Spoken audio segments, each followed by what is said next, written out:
Welcome to dotcom.builders. In this video, I will share with you how to index a WordPress blog post in Google Search Console. The process is pretty much simple.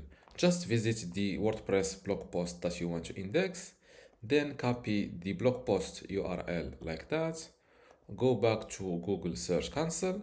Here inspect any URL, paste your blog post URL like that and hit enter. Wait a moment. As you see, this blog post is not indexed on Google yet. To request indexing, simply click on request indexing from here, testing if live URL can be indexed.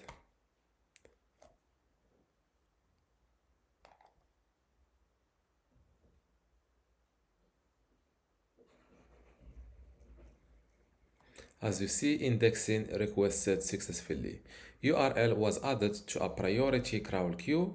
Submitting a page multiple times will not change its queue position or priority.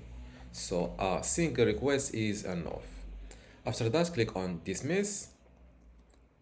As you see, indexing requested.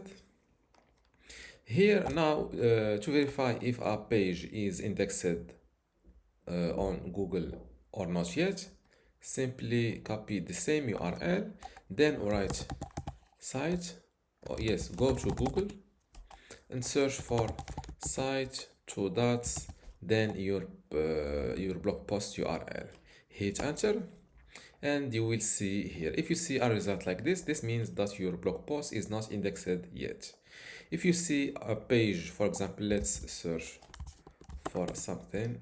If you see a result like this means that your blog post is indexed. And this is how to index a WordPress blog post in Google Search Console. If you still have a question, leave it in the comments below. And don't forget to give this video a like. Thank you.